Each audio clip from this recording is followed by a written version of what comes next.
Holy smokes, everyone.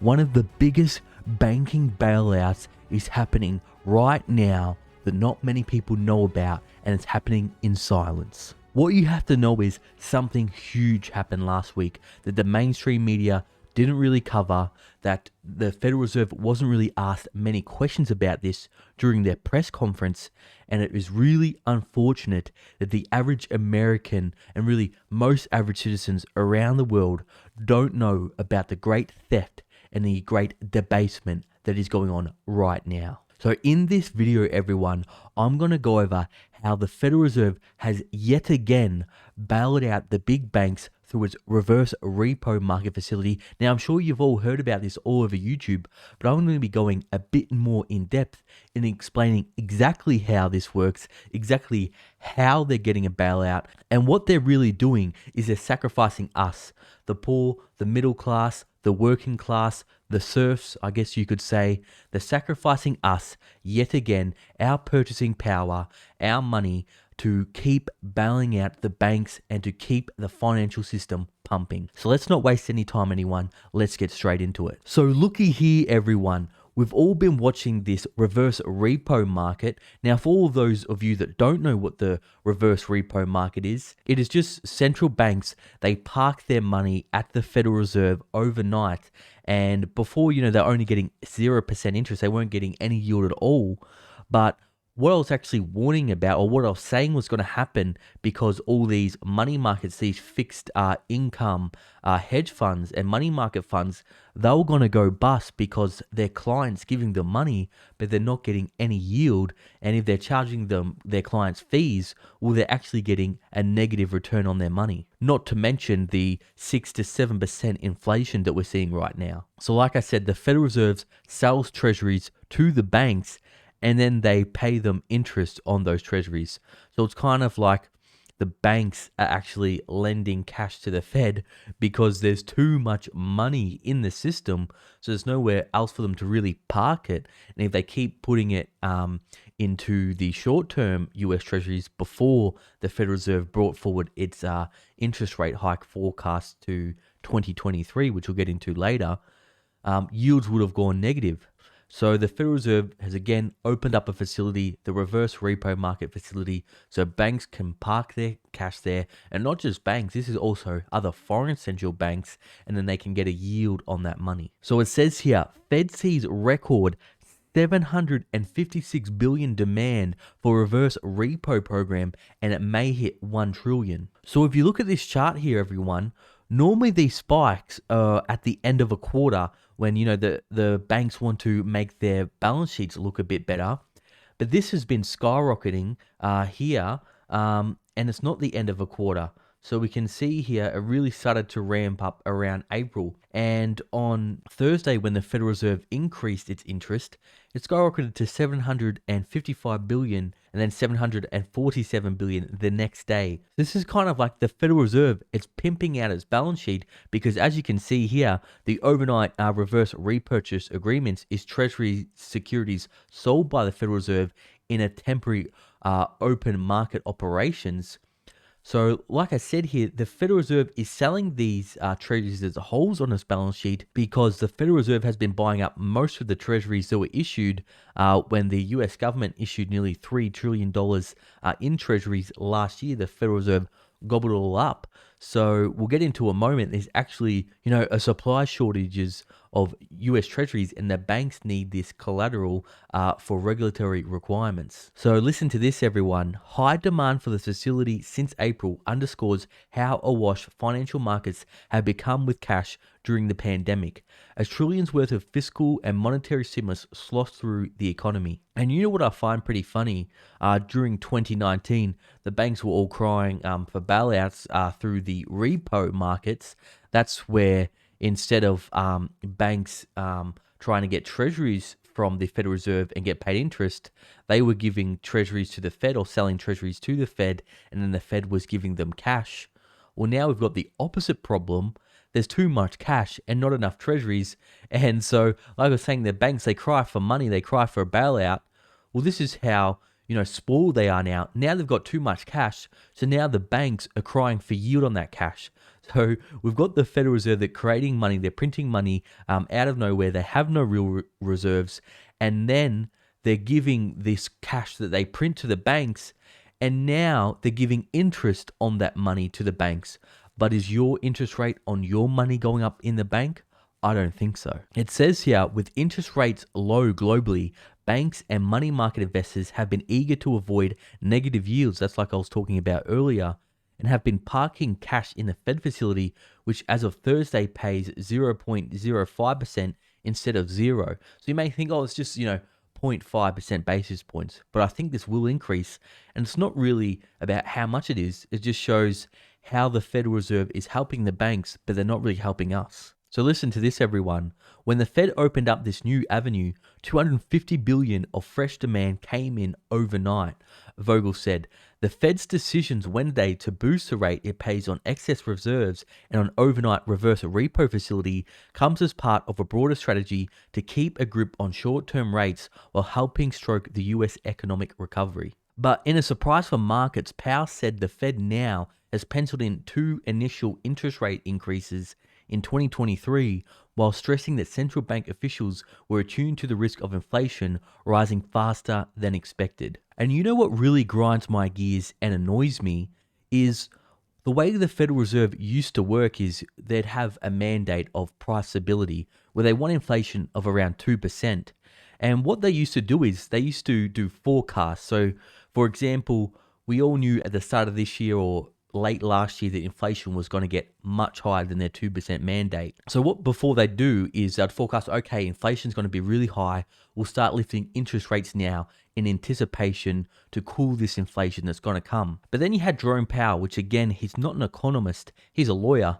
And I guess they're going to need a lawyer for all these lawsuits that are going to be coming to the Fed after, we see some big unrest with what they keep doing with diminishing people's purchasing power and standard of living. Or what they did, at the start of this year is they said, well, look, we're not going to go off forecasts anymore because all our forecasts were wrong. So we're going to wait until inflation is actually higher than the 2% mandate, and then we'll lift interest rates. Okay, fair enough. Well, early this year, we did go over that 2% mandate. And then they asked the Fed again, okay, well, we're now over 2%. Are you going to start lifting interest rates? So the Fed goes again, oh, well, you know what? We're not going to go off forecasts. We're not going to go, with inflation over our mandate. We're going to average it out. So as long as it's average, 2%, because we've had, not much inflation over the past 10 years, because again, they changed the way they report the CPI in the 80s, in the 90s. If you look at shadow stats, they actually have inflation based off the 80s way they used to record the CPI of over 10%. And the way they used to record inflation in the 90s is over 8%. And this seems a lot more realistic. And I'm sure if you ask people, with the CPI, if they think inflation 5%, they'll say, no, it really feels more like 8 to 10%. So I think the shadow stats are much more realistic. But again, so then they're saying, okay, now we're going to average it. Well, okay, fair enough then. Well, now we've got inflation way higher than their mandate. It is going to average over 2%. And so they're asking them, okay, well, are you going to lift interest rates now and taper? And Jerome Powell saying, okay, yep, to deal with the rampant inflation now, to deal with the rampant increase in the cost of living for the hardworking Americans, and to deal with the debasement of their hard-earned cash, their money in the bank, what we'll do to deal with this rampant inflation is we'll lift interest rates by 0.5% in 2 years. What the heck, people? Do you see what the Federal Reserve's doing? How is lifting interest rates by 0.5% in 2 years going to deal with the inflation that we're seeing right now? And also what's funny, they say the economy is so strong. We've got a booming economy. GDP is going to boom. The jobs market's growing. Well, the economy is so strong. Why are you printing $120 billion a month? And why are interest rates at 0%? That doesn't show signs of a strong economy to me. That just seems like an artificial fake economy. But of course, they'll tell you, look, everyone, we need to keep printing money and keep interest rates at zero, so then that way you can have a job. Well, most of the jobs that are coming are low paid hospitality jobs or service industry jobs. And, what's the point of having a job, where you're getting paid 15 bucks an hour if, bread goes up to $5 a loaf, and if petrol or gas, like you call it in the US, keeps going up, and people, even if they're working full time, can't afford the basic essentials. Look what's happening in California with the homeless problem. This is going to happen in a lot more states if the Federal Reserve doesn't get inflation under control. It says here, the Fed's update on inflation outlook and forecast for rising interest rate sparks an oops reaction across the markets, and volatility jumped in the bonds market, currencies, commodities, and even the Dow Jones Industrial Average. So we'll just have a look at some of the reactions here. We can see that we've had a sell-off in Bitcoin. A lot of commodities are down. The precious metals market has been hit pretty hard. Of course, there's a lot of manipulation going on with the banks, but I'll get into why they're falling in a moment. A lot of the agricultural commodities, we can see lumber is continuing to crash. It's fallen from around 1700 to now 900. And some other commodities, the industrial metals, have been hit pretty hard as well. We go into the US markets, the Dow Jones, the S&P, and the Nasdaq also had a slight decline as well. And this is why, everyone. This is because the dollar has been rallying. We'll go here on the 5-day chart. We can see here the dollar index has gone boom. Once the Federal Reserve brought out the statement, the dollar has been rallying. And this is what I warned. I warned that inflation is going to get too hot.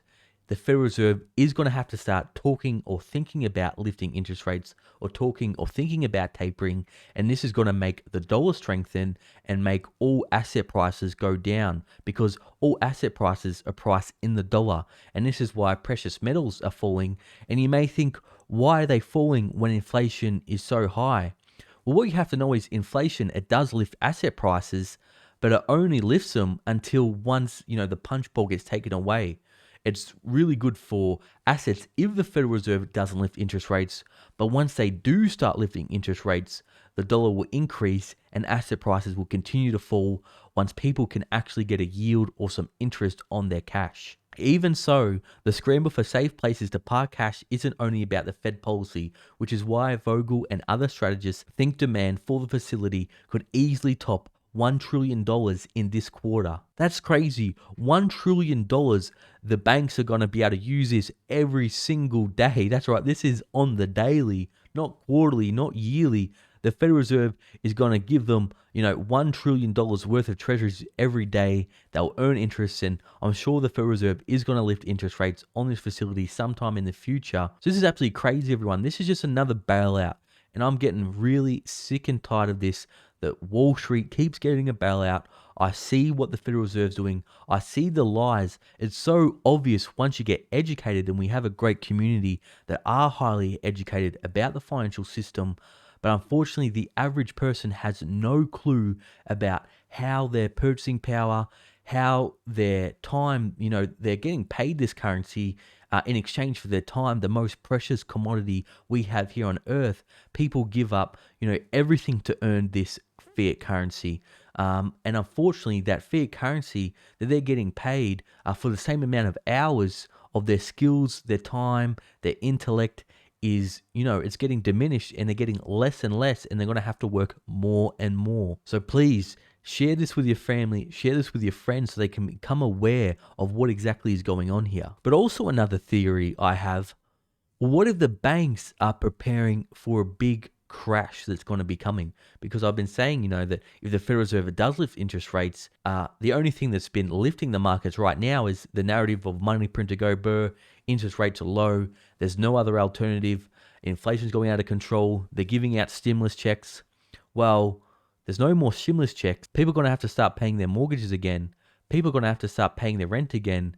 Unemployment's benefits are going to end. So we're going to see, a fiscal cliff fall off where a lot of stimulus is going to be taken out of the economy. Most likely the interest rates will be going up.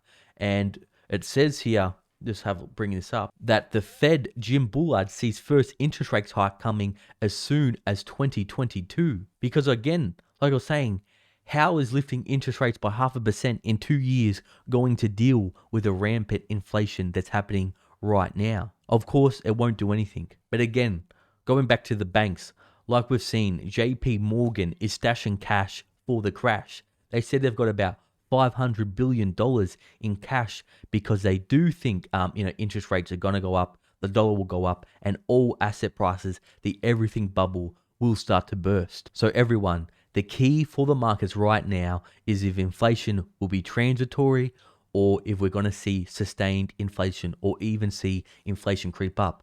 Now, I may think it's possible that, inflation will cool down a bit, but that's from, a crazy high base.